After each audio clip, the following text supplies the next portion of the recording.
Ya, halo semuanya, kembali lagi di kuliah Kalkulus Vektor. Kali ini kita melanjutkan materi integral lipat 2. Oke, jadi di video kali ini sekalian klarifikasi bahwa ada kesalahan di video sebelumnya. Di video sebelumnya di gambar ini, warna orange ini sampai mengenai sumbu Y. Padahal tidak ya, dia hanya sampai ke X sama dengan A ini saja. Oke. Jadi di sini ada sedikit alat gambar.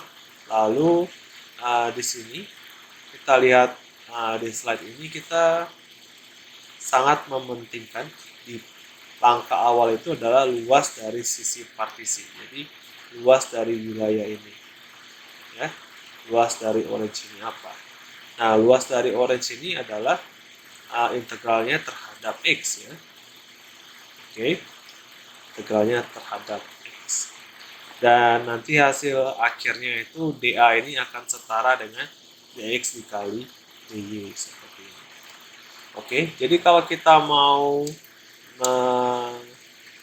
mengintegralkan lipat 2 fungsi fxy di suatu wilayah R yang segi 4 seperti ini, dan dA-nya ini kita mau bawa menjadi dx dy, berarti yang pertama kali kita partisi itu adalah wilayah yang sebelah kanan ini ya. Jadi selang Y kita partisi, selang C sampai D ini kita partisi, lalu masing-masing partisi ini akan membentuk suatu balok ya dengan lebar delta Y, dan luas sisinya itu bergantung dengan integral tentu terhadap X. Nah, dalam melakukan integral tentu terhadap X itu, sebenarnya kita lakukan partisi lagi ya. Jadi, misalkan salah satu partisi ini yang hitam ini, kita bawa ke sini. Dengan sisi kirinya itu adalah A, sisi kanannya adalah B. Waktu kita mencari luas sisi partisi ini, dengan integral tentu kita lakukan partisi lagi di sini sebenarnya. Jadi partisinya dua kali. Yang pertama untuk Y, yang kedua untuk X. Jadi urutannya yang kanan dulu baru ke kiri. Urutan partisi. Kira-kira seperti itu. Nah, untuk mudahnya, kalau dA itu mau kita bawa ke dx dy, tadi partisinya itu kan tegak lurus dengan sumbu Y ya. Jadi kita ambil salah satu partisi yang tegak lurus dengan sumbu Y seperti ini. Dengan dapat seperti ini, kita akan membentuk suatu balok. Kita akan membentuk suatu balok yang akan kita cari luas sisinya. Karena tebalnya kita tahu tadi delta Y. Nah, luas sisi ini adalah integral tentu terhadap X. Gitu. Nah, X di sini akan bergerak dari mana sampai mana? Kita tahu dari sini A sampai P. Gitu ya. Nah, partisi hitam ini bisa kalian bayangkan seperti di sini juga ada, di sini juga ada, di sini juga ada, di sini juga ada. Jadi dia kayak bergeser dari paling bawah ke atas gitu ya. Ya. Jadi ini akan membawa kita dalam integralnya terhadap Y. Jadi Y-nya ini akan bergerak dari paling bawahnya C menuju yang paling atasnya D. Seperti ini. Nah, kalau kita mau dibalik, bukan dx dy, misalnya dy dx gitu, berarti partisi awalnya itu tegak lurus dengan yang paling belakang ini. Dia tegak lurus dengan sumbu x. Seperti ini. Nah, dalam hal ini kalau kita mau membentuk balok dari sini menuju ke ketinggian fungsi fxy-nya, nah di sini ketebalannya adalah delta x, dan luasnya itu tergantung dengan integral tentu terhadap y. Nah, y ini bergerak dari titik yang paling bawah C menuju D seperti ini. Lalu x-nya juga bergerak dari A sampai B. Jadi partisi hitam ini akan bergerak dari sini sampai ke B. Gitu. Jadi dapat bentuk seperti ini. Nah, permasalahannya wilayah R itu tidak selamanya segi 4 seperti ini. Bisa saja di sisi sini itu adalah kurva, misalnya di sini kurva atau yang lainnya, gitu ya. Nah, di sini kita coba lihat kalau sisi kiri dan sisi kanannya adalah kurva. Oke, jadi di sisi kirinya itu adalah G1Y, di sini G2Y. Dengan Y-nya dibatasi dari C sampai D. Kalau kita mau melakukan partisi terhadap Y dulu, seperti ini. Dan kalau kita buka ujung dari partisi hitam ini, ternyata bukan A atau B, tapi diatur oleh fungsi G1 dan G2-nya. Jadi kalau kita buka ininya kayak gini ya. Di titik yang paling kiri ini adalah G1Y. Yang paling kanan itu G2Y. Ya, dengan kata lain, kalau hitam ini, posisi hitam ini kita geser ke atas, maka sisi kiri dan sisi kanannya mungkin posisinya beda lagi ya. Jadi kalau misalnya ini 1,3, mungkin di atas ini bisa 1,5, 2,5 gitu. Kira-kira kayak gitu. Oke. Nah, secara singkatnya sekali lagi kita lakukan partisi yang ini. Artinya kita mau mencari luas sisi partisi ini dulu dengan integral terhadap X. Nah, X ini bergeraknya dari mana ke mana? Bukan A ke B lagi, tapi dari G1Y ke G2Y. Dan Y-nya tetap bergerak dari C sampai D seperti tadi. Oke. Nah, kalau misalnya bukan sisi kiri, bukan sisi kanan, yang merupakan kurva, misalkan yang seperti ini, sisi bawah dan atas. Ya. Di sini kita coba partisinya tegak lurus terhadap X. Jadi luas sisi partisinya nanti integral tentu terhadap Y dulu. Ya. Nah, Y-nya di sini geraknya dari mana ke mana? Dari H1 ke H2. Ya.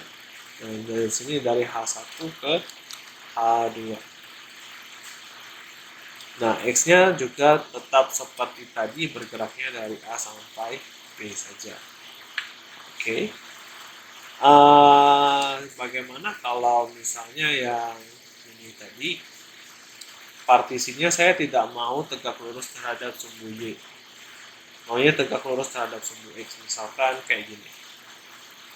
Oke, di daerah sini kalian bisa lihat sisi bawah itu C, sisi atas itu D. Jadi Y-nya akan bergerak dari C sampai D.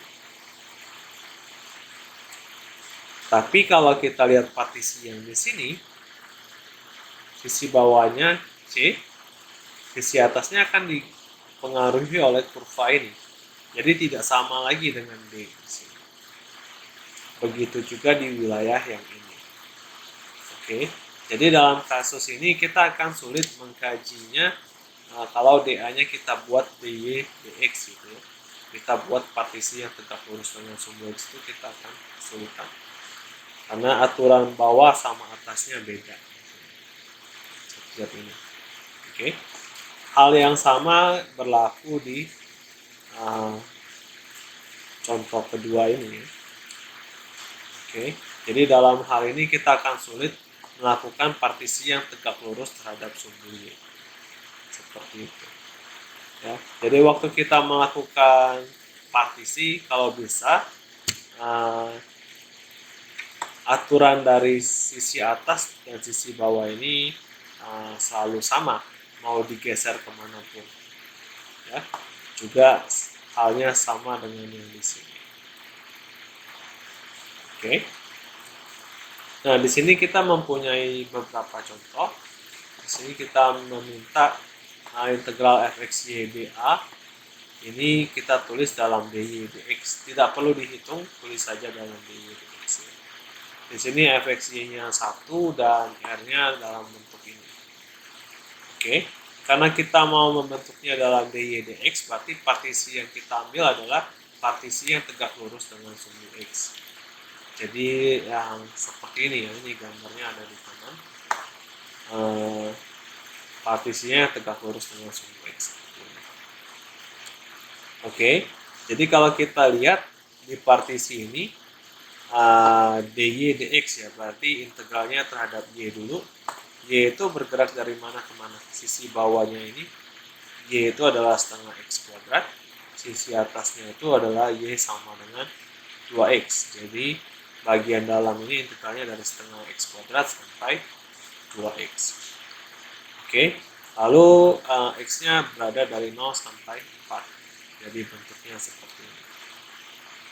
Oke, ya jadi wilayahnya sebenarnya sudah terlihat jelas di sini. X-nya dari 0 sampai 4, Y-nya bentuknya seperti ini. Oke, nah ini jawabannya. Lalu di contoh kedua masih bentuk yang sama, tapi urutannya sekarang minta jadi dx dy. Oke, kalau dx dy berarti partisinya sekarang tegak lurus dengan sumbu y. Oke, jadi gambarnya tadi masih sama bentuknya, tapi partisinya sekarang tegak lurus dengan sumbu y. Kalau kita lihat y di sini berarti dx dulu ya, x-nya jalan dari mana sampai mana? X-nya itu jalan dari setengah y sampai akar 2y. Ya. Oke, kalau kita lihat di sini ini setengah y, ini akar 2y. Jadi seperti ini. Lalu y-nya bergerak dari 0 sampai 8. Oke. Nah, yang terakhir bentuknya yang seperti ini. Tentukan integral lipat 2 dari bentuk ini. Tapi kita tidak bisa mengintegralkan sin x kuadrat. Jadi bagaimana? Jadi dalam hal ini kita kalau bisa ubah dulu posisinya. Urutannya kita ubah dari dx dy menjadi dy dx. Cara penukarannya tidak seperti ini ya. Oke, jadi tidak serta-merta seperti ini. Ini berbeda arti. Yang sebelah kiri ini akan menjadi suatu nilai, suatu konstanta. Sedangkan yang sebelah kanan ini, integral luarnya itu ada berupa y. Berarti integral luar ini akan menjadi suatu fungsi. Oke. Jadi sebelah kiri ini adalah konstanta, sebelah kanan ini adalah fungsi. Seperti itu. Jadi dalam proses kerja ini kalau bisa batas integral yang berupa fungsi itu hanya di batas dalam. Oke. Jadi batas luar itu selalu konstanta. Nah, jadi untuk mencari batas-batasnya dy dx ini kita melakukan partisi yang tegak lurus terhadap sumbu x seperti ini. Oke, yang tadi awalnya partisinya seperti ini, kita ubah jadi seperti ini. Nah, dalam hal ini kita lihat partisi ini, y itu bergerak dari sisi yang paling bawah itu 0 sampai ke 2x. Oke, lalu x-nya akan bergerak dari 0 sampai 1. Dengan kata lain, integral ini akan sama dengan x-nya dari 0,1 lalu y-nya dari 0,2x. Jadi seperti ini. Oke, jadi perubahan dx dy menjadi dy dx itu tergantung dari bentuk wilayah R-nya. Ya, jadi kalian tinggal lakukan partisi, lihat posisi bawah, posisi atas, sama posisi kiri dan posisi kanannya dari mana ke mana. Nah, sekarang kita bisa melakukan integral bagian dalam ini karena integralnya terhadap y. Sin x kuadrat ini berarti perilakunya bagaikan konstanta. Jadi kita mendapatkan 2x sin x kuadrat. Oke. Sehingga begitu keluar dari integral dalam, integral luar ini bisa kita kerjakan dengan substitusi saja. yang hasilnya nanti adalah 1 minus cos 1 seperti itu. Oke, jadi dengan melakukan perubahan urutan integral dx dy menjadi dy dx, kita bisa mempermudah proses kerja kita. Ya, yang awalnya tadi sulit melakukan integral sin x kuadrat, sekarang jadi lebih mudah. Oke, di sini saya mempunyai satu pertanyaan true or false. Silakan kalian tulis di komentar. Saat fx y-nya sama dengan 1, maka nilai dari integral lipat 2 ini menyatakan luas dari wilayah R. Benar atau salah? Silakan diberikan komentar ya. Oke, ada beberapa cobalah di sini untuk melatih kalian melakukan integral lipat 2 yang isinya itu ada fungsi. Ini bisa kalian kerjakan 1 sampai 8. Lalu di sini latihan untuk mengubah urutan integral. Ya, tidak perlu kalian hitung karena isinya juga fx-y sembarang. Kita tidak tahu fungsinya apa. Cukup kalian ubah saja urutan integralnya. Lalu yang ketiga,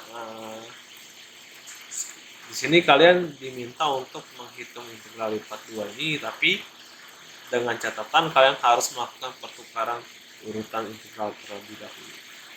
Ya, oke, seperti itu kira-kira untuk pertemuan kali ini. Ya, sampai jumpa di pertemuan selanjutnya. Bye-bye.